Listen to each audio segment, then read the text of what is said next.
Hello everyone and welcome back to the Pottery Corner, my studio down on the south coast of England near Chichester. Welcome back everybody. Today we're going to do another Glaze Kiln fire opening. The students have been very busy as it's coming up to Christmas and they're all making their Christmas gifts. So quite a lot in this kiln. There are some more of the hydrangea heads that we had in the last opening, so I'm excited to see those. There's a beautiful baby dish that Louise has made for her new grandson, so that'll be interesting. And I can't remember, there's a few of my mugs in the bottom of this kiln, so for a change there's some of my work in here. So let's get going. The kiln is down to 40 degrees centigrade, which is fine for me to open. Anything under 50 degrees is fine. It's very cold here in England at the moment. It's coming up to the beginning of December. So yes, it's chilly. It's chilly. So yeah, we've got the jumpers on and everything. So I flick the switch. You'll know. Come on, let's all say it together. We've had the sneakiest of sneakies, obviously. So I'm going to just lift the kiln lid up and we will get going. Okay, first out of here are a couple of Sarah's leaves. So these have been made using the same process as the bird bath rhubarb leaf, but obviously been made with a smaller leaf, but in the same way. So these are made of craft crank clay, and then this one has had Amaco's Indigo Float all over the surface and then wiped back into the veining. And then using a henna bottle full of glaze, she's just gone over the larger veins to make it more blue. So those are pretty. That's the first of them, and there's a slightly smaller one. In fact, I think Sarah made these with her children. So again, another project that she's done with the children, and an easy project to do with children. Pick a leaf out of the garden and make a pot. How fabulous. So that's those. I'm still making Christmas decorations. I do this every year. I leave it till the last minute. Why do we do that as potters? So those are a couple of polar bears, and I just used a cookie cutter.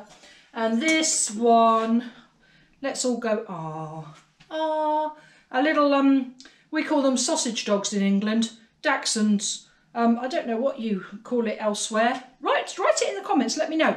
We call them sausage dogs with his Santa hat on. Rather sweet. Lots and lots and lots of people in England have sausage dogs, so they're very popular here at the moment. So hopefully those will do well in my next sale. Next out is Louise's dish for her grandson. So Louise had a grandson very, how many weeks ago? 3 or 4 weeks ago? Something like that. And she's made this beautiful little dish with his name on. Now we've made this using the silicone mould which has bunting with letters on. Isn't that beautiful with his name on? Elijah Patrick Johnson. And I love this bit on the back. This is the best bit. Look at that. Isn't that lovely? From Granny and the year. How lovely is that? So he'll know that Granny's made that for him when he was first born. Lovely. Really lovely, Louise. Beautiful. Lots of glazes on here. All of them Amaco Celadons. I'll run through them briefly. This one is Sky. This one is True Celadon. That one looks like Deep Sea. No, that one's Storm. That one is Pear. No, that one is Pear. So lots of different colours on the bunting. Works very well when you're trying to spell a name out. And there is a video on the channel about how to use the silicone moulds just to make it really clean and simple when you're adding appliqued pieces to your piece. So check out that video. I'll stick a link up. Right, that's your first shelf. So let's get the shelf out. I'm just going to put it over onto Midge because it's got some silicone sand on it from doing Louise's flat plate. Right, props out. I'm still being half nice to them, Barbara. Still being half nice to my kiln props. Get them out. and see what else we have in here. Okay, more sausage dogs, and they're really sweet actually, these little sausage dogs, aren't they? Really cute and easy to make, obviously, just with a cookie cutter. These I've made with porcelain, and in fact I've only fired these once, so I didn't biscuit fire them. I put the glaze, this is red underglaze, and I put the red underglaze and transparent glaze onto greenware and then fired them to glaze temperature. Because it's porcelain, it can take that. So I didn't bother biscuit firing those. A few more, get those out of the way. Okay, what have we got? Let's have a little look. This actually is one of my bowls, which is stuck onto the supports. Oh, nicely stuck onto the supports, Sarah. Oh, actually it's come off, that's good. Okay, so this is a bowl decorated with vinyl stencils. You'll have heard me talking about those before.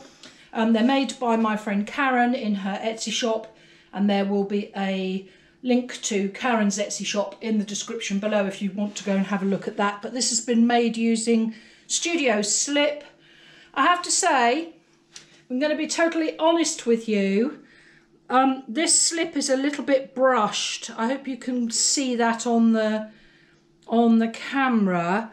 It's a little bit brushed. There's some patches where it's really probably not thick enough, and that is simply down to me not putting enough slip on it, or noticing that it's showing through, the clay is showing through underneath. But nonetheless, it's a nice dish. And the glaze on the back is Amaco's Obsidian under Indigo Float. Now that is always a good combination, and I love the depth of the colour. Isn't that pretty? Really, really pretty. Lovely. I've got a little bit of dremeling to do on there where it got stuck to the cookie, but beautiful. Beautiful colour on the back of this bowl, really nice. So yeah, that's a goodie. My slip error application, but you know, hey, these things happen, don't they? More sausage dogs.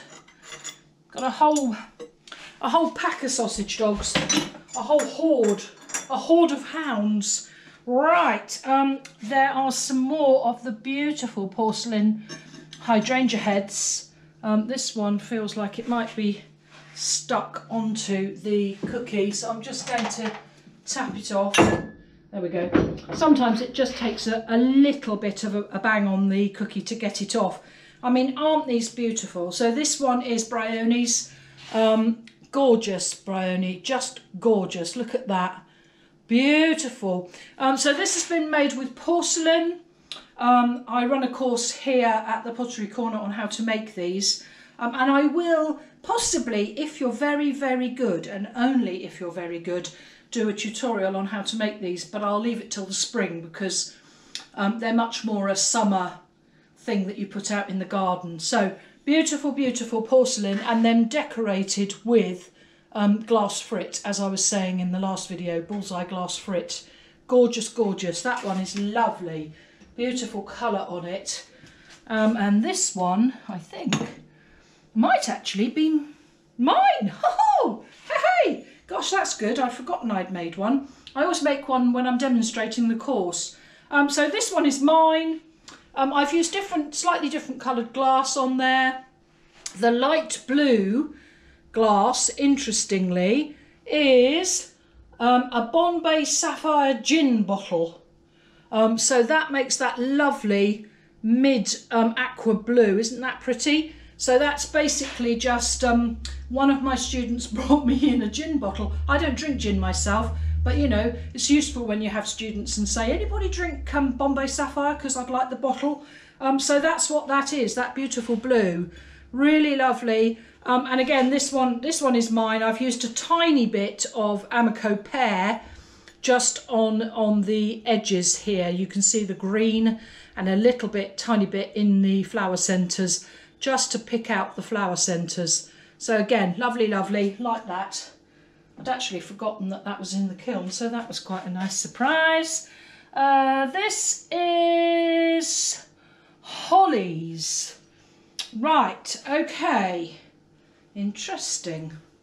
Okay, so this is Holly's first slab built pot. She's put some drain holes in it so she can put a plant in it. She's used one of the silicone moulds. One is the knit mould, the cable knit mould, and the other is the bumblebee mould. Now this on here is saturation gold. Not a glaze that I like using myself. I have to say it doesn't do anything for me, that saturation gold. And then the actual colour of the pot is rainforest with snow over. So it's 2 coats of rainforest, 2 coats of snow. You know what I'm going to say, don't you, before I even say it? There is not enough glaze on here. It's very, very patchy, and you can see where the brush marks are. So Holly needs to cross hatch her glazing.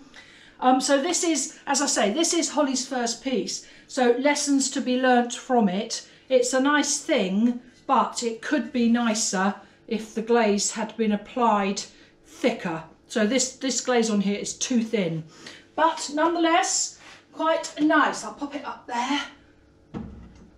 We all have to start somewhere, don't we? We all have to learn the ways of doing things. So sometimes it takes the students a few times to get the meaning when I say to them that I don't want them to emulsion the glaze. I want them to lay it on. Again, I'm just going to get rid of that shelf and we'll see what's in the bottom. Ooh, right, great. Okay, props out again. Okay, let's do those first. Get them out of the way. There we go. Lovely, right. There are quite a lot of my pieces in the bottom of this kiln, which is nice for a change. A few more hydrangea heads. Actually, this one's an allium head, so this one is Lara's. So this is the same idea as the hydrangea head, but just using a different flower mould. That's mulberry and snow, and then she's used it in sort of different places across the flower head, just to show some of it is more purple, some of it is more white. And then she's used glass in the flower centres again, and actually very, very pretty, lovely. Well done, Lara. That one is good. Next, this one I think again is Bryony's. Yes, this is yours, Bryony. This one's got quite a lot of green on the top. Isn't that pretty? Lovely, lovely, lovely. They're really nice, and I'm sure that the girls will be delighted that they're done, and I'll get in touch and let them know. Right, this last one will be Jacqui's. Yep. So this one is Jacqui's. Not so much colour on that one, but actually you can see the pear on the flower centres easier on that one. Rather lovely, very, very delicate, beautiful. So I shall let them know they're done, and they can come and pick those up. Test tile. Yes, interesting. Okay. So I've bought some more new glazes. I'm always buying new glazes. New glazes are my thing.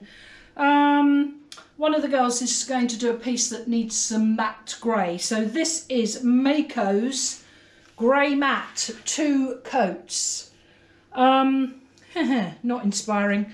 This is the same glaze. So Mayco grey matte with 3 coats. So that's your 2-coat tile, and that's your 3-coat tile. Very easy to see which one of those is more successful. So yes, the 3 coats of grey matte, much nicer. It's actually quite a blue grey. It's come out probably more blue grey than I had thought that it would. It's a nice matte finish. I'm not keen on matte glazes, but I suspect I'll probably use it for something. So those are useful. I'm sure Janet will be pleased with those. The last student's piece is this. Ooh. And again, get the cookie off the bottom. This is Carolyn's. The lovely Carolyn who made that lovely vase last time when we were on. Now I've got to remember the glaze combination. Oh, what is the glaze combination, Sarah? I'm going to have to ask Carolyn the combination of glazes on this one because I can't remember. I'm pretty sure that is seaweed over the top of something. The petals are done in our friend Palladium, which, as you know, is Carolyn's favourite glaze. And the top is done in Pear, Amaco Pear. And I've used a tiny little bit of green glass to go into the holes on the top of there, which has worked quite well. You can just make it out. The petals are lovely. I'm not sure what that is. I will have to try and ask Carolyn and come back to you on it, but actually it's quite nice. Whatever it is, it's dragged nicely, which makes me think that it must be seaweed over something, our friend seaweed. And I will have said to her, don't take it too far down the edge, but I can't remember what was underneath it, but it's very nice. Okay, so that's Carolyn's. Right, on to mine. This makes a change, doesn't it, having some of my things in the kiln. Ooh, pretty. That is slip decorated using the other half of the stencil. So that's the negative image stencil and that's the positive image stencil. So I've just used the same vinyl sticker. It comes in two parts. So that's the negative and that's the positive. So you get double bang for your buck with Karen's stencils. That's really lovely. So I've put the stencils on using one of the studio slips, and the glaze on there is Amaco's Glacier. Yummy. And that's just got transparent inside. So that's my clay body on there. Nice pressed handle done with the silicone mat. And again, there is a mug handle video if you want to find out how to do that. Really easy. So that's a lovely mug. See, the trouble is, isn't it? You think, oh, it's such a nice mug, I'll keep it for myself. But actually, I shall have to put a price ticket on it. But a lovely mug, that one. Right, next. What have we got? Let's have a look. Ooh, pug mugs. Okay, nice. Right, so, oh, Sarah's going to have to eat humble pie now. Look, look. Oh, not enough glaze, not enough glaze. So inside there is Amaco Sage. And on the body of the mug is Amaco Smoke. I have put a stenciled, vinyl stenciled pug in the black studio slip, beg pardon. Another pressed handle. I've done a different shape handle on this one. Oh Sarah, who missed a bit on the rim? So I will probably add another layer of smoke onto there. So that covers that up, but it just shows you how easy it is to not apply enough glaze. But nonetheless, a lovely shaped mug, lovely pug on it. I love pug mugs. There's a fellow to that. See if we did a better job on this one. Well, we did do a better job on this one. So this is glazed in the same combination. Amaco Sage on the inside, Amaco Smoke on the outside. Again, a pug and a pressed handle. So I did actually manage to get one out of the two painted nicely. Although I will say it's a little bit dodge on that bit too. So maybe they'll both have to be reglazed.